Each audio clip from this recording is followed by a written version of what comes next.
से निकाल दिया। एक दो दिन नहीं,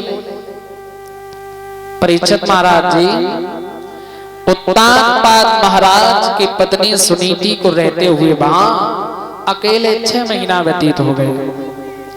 और कहते हैं वैसे बिना जल के बिना पानी के कोई मछली जिंदा नहीं रहती है, वैसे ही बिना पति के पतिव्रता स्त्री भी जिंदा नहीं रह सकती है। वो अलग बात है अगर किसी स्त्री का पति दुनिया को छोड़ के चला जाए तो एक मजबूरी है, और दुनिया में अगर है, अगर फिर पत्नी से दूर है तो फिर मुसीबत ही मुसीबत है। आधी रात का वक्त है, सुनीति ने विचार किया अब हम मर जाएंगे, ऐसी जिंदगी जीने से कोई फायदा नहीं। आधी रात के वक्त उठी है, जैसे ही जंगल की ओर चली है, सोई बाबा देव ऋषि नारद जी मिल गए। नारद जी ने जो आवाज लगाई, नारद जी कहने लगे हैं बेटी, महात्मा के चरणों में इस बेटी का प्रणाम स्वीकार। प्रसन्न रहिए। बताइए महात्मा जी, मेरा रास्ता क्यों रोका? जात की स्त्री हो, हाँ महात्मा, अकेली रात में जा रही हो, किसको धोखा दे दिया? मैंने महात्मा जी किसी को धोखा नहीं दिया। मैं अपने प्राणों को त्यागने के लिए इस जंगल में आई हूँ। मैं अब जीना नहीं चाहती, मर जाना चाहती हूँ। एक बात पूछे? क्या? एक हमारा प्रश्न है, उसका उत्तर दे दीजिए। ठीक है, सुनो। अरे काम रसात हो भाई, अरे मेरी बिटिया,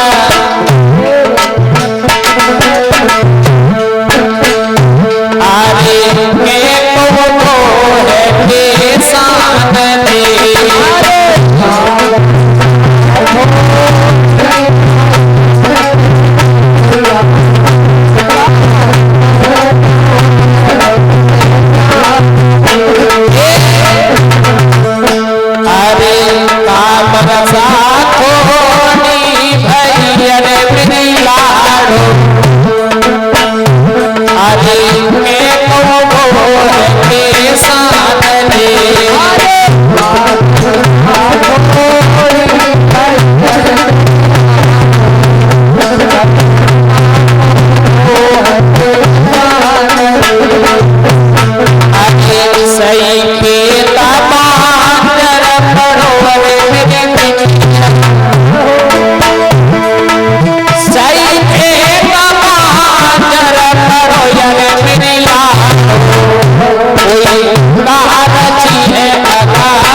जवाब दिया है। क्या बात है, क्यों जा रही हो मरने? महात्मा जी आपको पता नहीं है हम किस मुसीबत से गुजर रही हूँ। क्या मुसीबत हमारे पे है? ना बरसात थोड़ी भई, ना कहूँ गयो किसान, सूख खेत बंजर भयो, का रची भगवान। ऐसा है कि हमारे कोई महात्मा जी उम्र का चौथा पर लग गया, कोई संतान नहीं हुई, दुनिया लोग ताने दे रहे हैं, इसलिए मैं मरने के लिए जा रही हूँ। तुम्हारे गर्भ से कोई पुत्र पैदा नहीं हुआ? नहीं महात्मा जी। अब तुम मरने आ रहे हो? अब क्या करें, इस दुनिया के ताने सुन सुन के मेरे कान पक गए। अब जिया नहीं चाहता हूँ, मैं नहीं जीना चाहती हूँ। मान लीजिए अगर तुम मर जाओगी तो मरने से पुत्र पैदा हो जाएगा, लेकिन ये दुनिया के ताने तो सुनने को नहीं मिलेंगे। अरे गला, क्यों? जो इंसान अपनी मौत से पहले मर जाता है, हाँ, आग लगा लेता है, हाँ, फांसी लगा लेता है, पानी में डूब के मर जाता है, आत्महत्या कर लेता है, अधोगति में भटक जाता है। क्या हो जाता है? प्रेत बन जाता है, महान प्रेत। अरे प्रेत बनी या चुड़ैलिया बनी, कुछ भी बनी, लेकिन दुनिया के ताने अब सुने नहीं जाएंगे। अब कुछ नहीं, तुम तो मरने जा रही हो। हाँ, हम ये देख रहे हैं का कि तेरी गोद में ऐसा बालक पैदा होने वाला है। क्या इसी बात कर रहे हैं? तेरी गोद में ऐसा पुत्र पैदा होने वाला है जब तक सूरज चांद रहेगा तब तक तेरे बेटे का नाम रहेगा। अरे हम तो कहते थे कि भी संत महात्मा कभी झूठ नहीं बोलते, आप ही हमसे मजाक कर रहे हो। एक बात बताओ बाबा जी, बात सुनो। क्या? अरे बेटी जाओ अपने घर को, और एक समय सुहाना आएगा, एक समय सुहाना आएगा। ये संत कसम से कह रहा है, और तेरे एक लला हो जाएगा।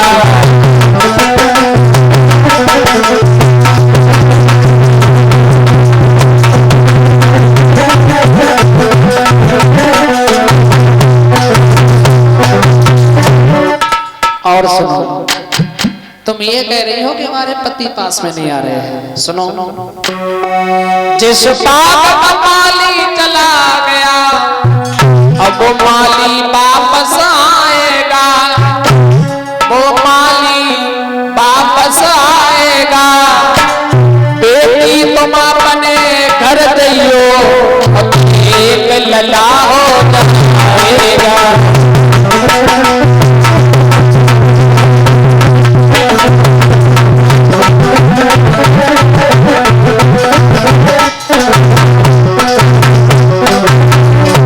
जाइए, एक दिन वो होगा जब तुम्हारे पिया तुमसे मिलने आएंगे, और फिर तेरी गोद में एक छोटा सा खिलौना खेलेगा। ठीक है महात्मा जी, साल 2 साल और रास्ता देख ले, फिर तो मरना है ही।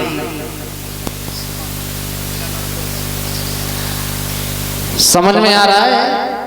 समझ गई महात्मा, समझ गई। महात्मा जी की बात पे विश्वास कर लिया,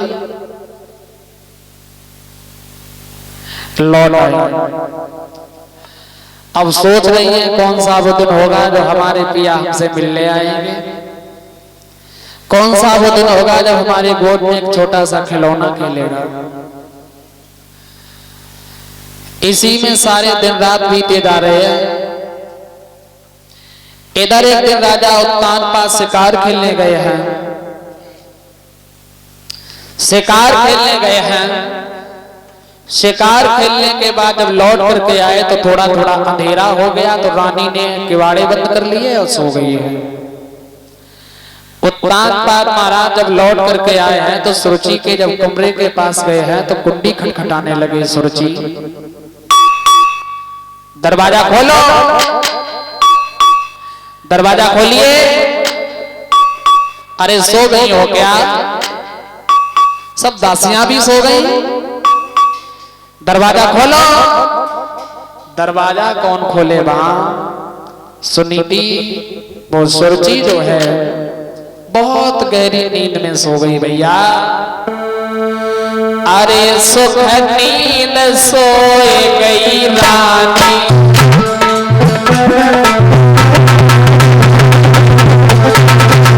भैया। अरे सुख नींद सोए गई रानी, अरे राजा की सुनी नाए बानी।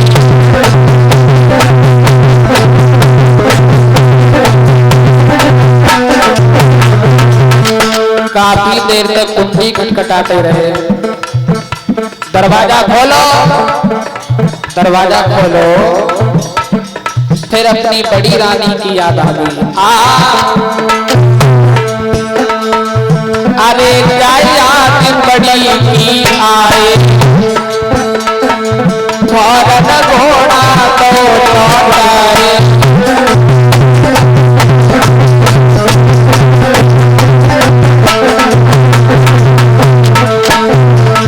अरे क्या याद बड़ी की आए, फौरन घोड़ा तो लौटाए।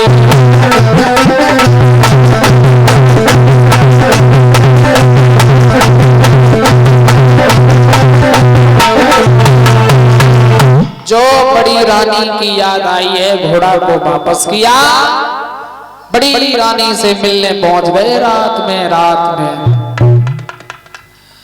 अब बड़ी वाली को कहां नींद आवे भैया। जाग रही हैं और जो महाराज को आते हुए देखा, विचार किया है हमें ये लग रहा है कि हमारी सौत ने हमें मारने के लिए भेजा है। अगर हमारे पिया हमसे मिलने आते तो दिन में आते, ही रात में क्यों आ रहे हैं? पहले तो विचार किया चलो भाग जाएं, फिर एक बात और सोची, चलो अगर पति के हाथों मर जाएंगे तो तर जाएंगे, कोई बात नहीं। तब तक महाराज उत्तानपाद का घोड़ा पास में आकर के रुक गया। रानी ने महाराज को घोड़ा से नीचे उतारा है, अंदर ले गई है, टूटी चारपाई डाल दी। महाराज उत्तानपाद की आंखों से आंसू निकले, गालों पर लकीर बनाते हुए जमीन पर गिरने लगे।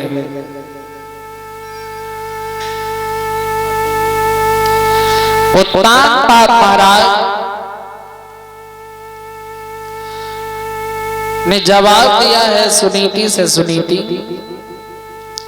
मैंने तुम्हें बहुत समझाया लेकिन तुमने हमारी बात नहीं मानी। अरे हमने तुमसे कहा था कि हम एक ही विवाह से ठीक है, अरे संतान ही नहीं है तो लेकिन जिंदगी शांति से तो कट रही है। अब बताओ, अरे हमारा तो दूसरा विवाह हो गया, हमारी तो शादी हो गई, लेकिन तेरे जीवन की बर्बादी हो गई।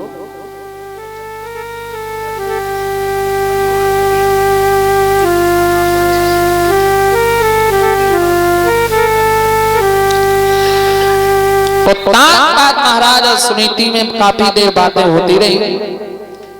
भाई एक जौ की रोटी बची रखी है, उठा लाई, महाराज को जैसे ही खिलाई तो 56 भोग खाने वाले व जौ की रोटी पेट में कैसे जाए। भाग करके पानी दिया, फिर महारानी सुनीति महाराज के पैर पकड़ करके बहुत रोई।